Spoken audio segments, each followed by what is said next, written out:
Então, para a gente falar um pouquinho de classificação dos mecanismos de reação, né, a gente precisa entender que esses mecanismos aí eles são estabelecidos através de maneiras, de formas empíricas, ou seja, experimentalmente, tá? Não é, eles não existem assim porque alguém achou que era legal tê-los e inventou eles. Não, eles acontecem, ocorrem de forma natural, né, dentro do processo, e nós os observamos através de experimentação científica, que a gente chama de empirismo, né? E a partir dessas observações, né, a gente consegue entender esses mecanismos, tá? Só que antes da gente chegar efetivamente nos mecanismos das reações, é importante a gente analisar, né, como é que acontece a quebra dessas ligações químicas. Porque quando a gente está falando em reação química, a gente está falando em transformação, certo? O que tu tem no produto é algo que foi transformado daquilo que tu tinha no reagente. Isso vale para qualquer situação da química. Eu sempre comento isso também, né? Que a química é a ciência das transformações.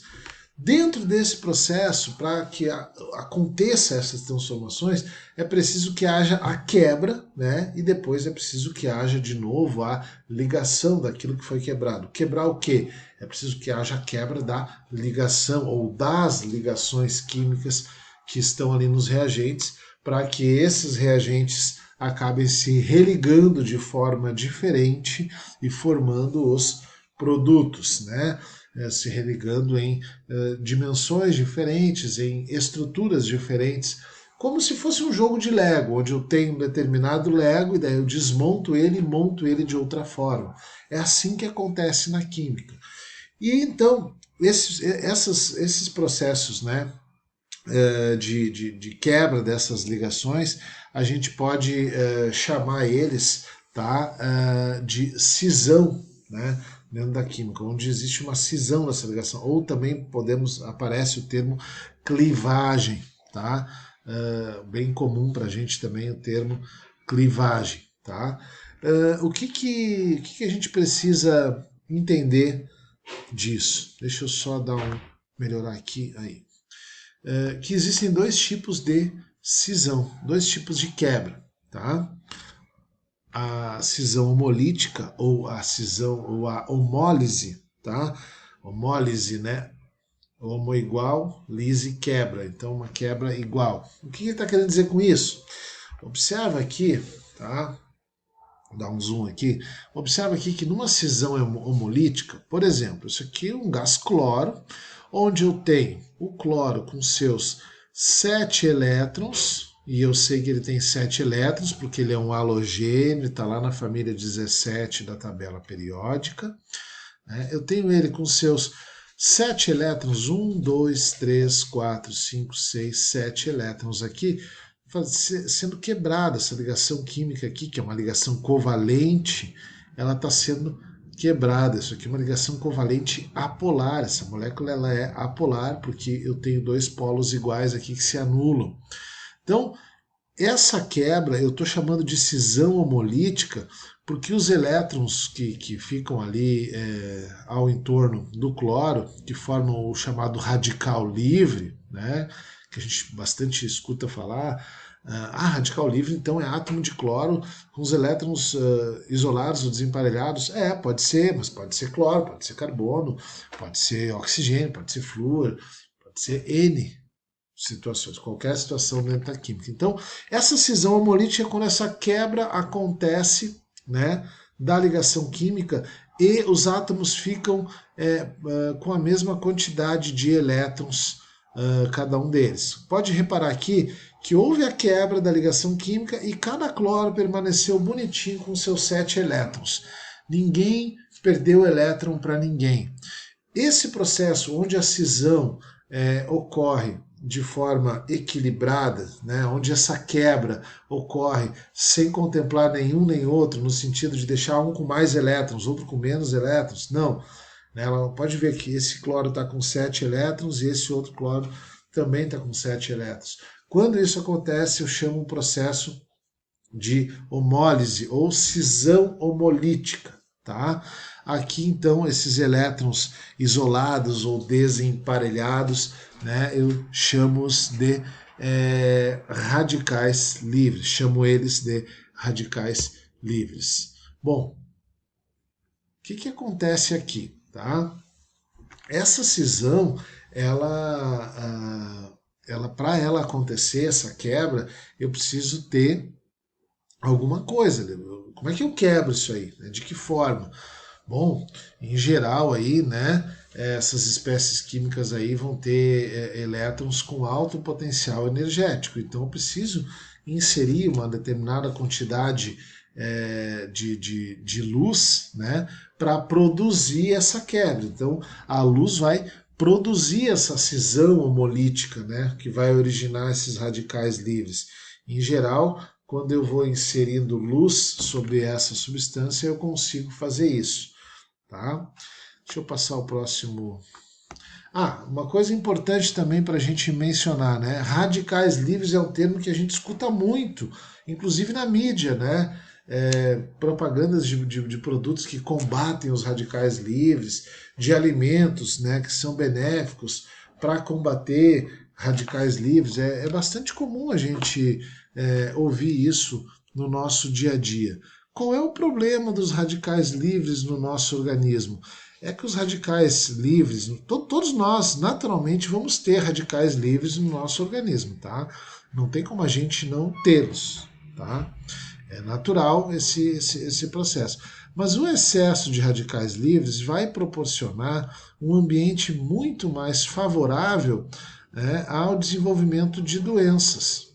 Esse é o problema, que esse excesso de radicais livres acaba proporcionando, né, essa condição, porque esses radicais livres nada mais são do que átomos louquinhos para reagir, com muita vontade de reagir, com os elétrons livres ali e com muita vontade de efetivamente reagir, tá? Então, a gente costuma dizer na química, algo que tem muita vontade de reagir, né, é um termo cotidiano, a gente costuma chamar tecnicamente de uma espécie química instável, tá?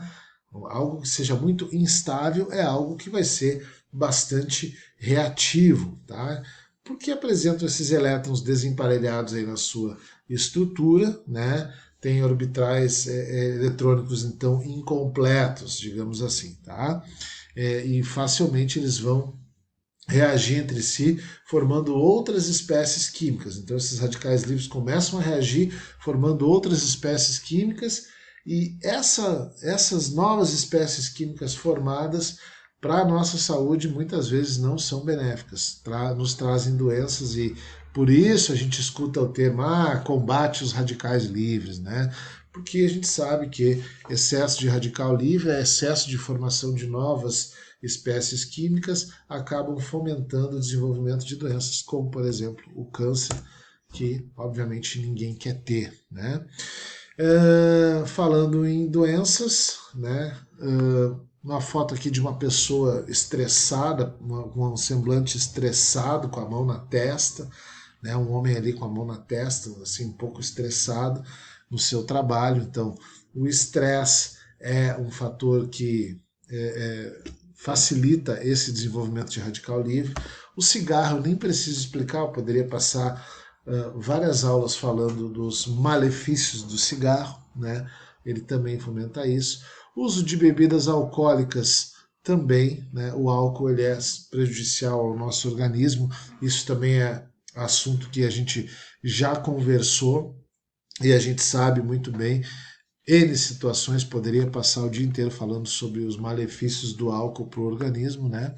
Aqui eu tenho a radiografia, um exame de imagem de um pulmão, tá? Que está ali com certo comprometimento. A gente enxerga aqui com o mouse certo comprometimento dele, tá? Aqui está o coração aqui da pessoa, né? Essa voltinha aqui é o coração, e aqui a gente enxerga certo comprometimento aqui também no pulmão do indivíduo, tá? Ovos com bacon, bom, comidas gordurosas a gente sabe que é um problema, não necessariamente só os ovos com bacon, qualquer comida que tem excesso de gordura, que tem a fritura, a gente sabe que não é legal para o nosso organismo. Por quê? Por que eu estou falando dessas coisas? Eu estou falando dessas coisas porque o nosso sistema metabólico, que é aeróbico, né? Onde essas atividades celulares aí precisam de energia, e essa energia vem através da quebra da glicose, que vem lá do amido, né, da nossa alimentação, da glicose propriamente dito, que é encontrado nos alimentos, né? Esse processo, essa respiração celular aeróbica, né? Ela, quando tem essa quebra dessas ligações entre esses átomos da molécula da glicose, eu tenho a formação do CO2, né? Que vai reagir no meu sangue, vai formar um ácido, vai deixar o meu sangue vai fazer o equilíbrio ácido-base do meu sangue, lá a solução tampão, né? E eu tenho liberação de energia, é um processo exotérmico, tá? Só que aí, dentro desse contexto, né, há a produção dessas diversas espécies químicas instáveis, que eu acabo chamando aqui de radicais livres, né, que a ciência acaba chamando de radicais livres. E essas espécies, se elas não forem, esses radicais livres, se elas não forem neutralizadas dentro do nosso organismo, elas estão ali loucas para reagir, esses radicais livres. Se eles não são neutralizados, eles acabam reagindo entre si, reagindo com outras estruturas do nosso organismo e trazendo danos às nossas células, né? Acelerando o envelhecimento, né? Causando morte celular, e por isso a gente vai falar de câncer, por exemplo, né? E N outras doenças também. Só que o que acontece? Esses radicais livres são, como vocês viram, processos naturais da nossa quebra metabólica de glicose. Então não tem como não tê-los, a gente tem eles naturalmente. Só que, ao mesmo tempo que a gente tem eles naturalmente, a gente precisa ter um equilíbrio para neutralizar eles. Dentro disso, as nossas células produzem as enzimas, que nós já conhecemos, são os catalisadores biológicos, né, que servem para neutralizar esses radicais livres. O que acontece? Conforme o tempo vai passando, conforme a pessoa vai ficando mais velha, não cuida da saúde, bebe, fuma, não faz exercício físico, come alimentos muito gordurosos, né? Alto nível de estresse, o que vai acontecendo? Essas enzimas não conseguem mais combater esses radicais livres e a conta vai ficando descompensada. Vai tendo muito mais radical livre do que radical neutralizado. E aí isso acaba gerando, né, naturalmente, um dano. Por isso que conforme mais velho o indivíduo vai ficando, maior a chance dele desenvolver doenças. Isso é um processo natural. Nós automaticamente, conforme vamos oxidando, né? A gente usa o termo oxidar na química, que é perder elétrons, né? Conforme nós vamos oxidando, a gente vai ficando mais velho e vai desenvolvendo, né, maior capacidade para uma série de doenças aqui. Eu não posso falar que seja só o câncer, a gente sabe que é uma série de coisas. Mas esses outros fatores, né, que atrapalham a neutralização dos radicais livres, eles são importantes, né, de serem mencionados aqui para que a gente possa evitá-los. E aí, o que é o certo de fazer para a gente evitar isso, para a gente melhorar esse processo, já que é um processo natural, que eu não consigo me ver livre dele, eu preciso dele, ele é um resultado natural. Bom, é eu comer bem, é eu fazer exercício físico, obviamente é não fumar, é obviamente tentar levar uma vida menos estressante, né? Tentar cuidar da minha saúde mental. A gente sabe que muitas vezes isso é difícil, a gente sabe que não é fácil, a gente sabe, por exemplo, que no momento que nós estamos vivendo agora é um momento de alto estresse, todo mundo está muito estressado, né, por conta da pandemia do coronavírus. Então a gente sabe de tudo isso, mas a gente tem que tentar equalizar tudo isso e buscar tudo isso na vida para conseguir fazer a coisa ficar acontecer, né, de um modo mais, digamos assim, mais equilibrado. Então, os antioxidantes aí, que são estruturas que vão combater esses radicais livres, onde é que eu encontro? Frutas, verduras, legumes, né? alimentação saudável, tá? Isso é imprescindível dentro desse processo.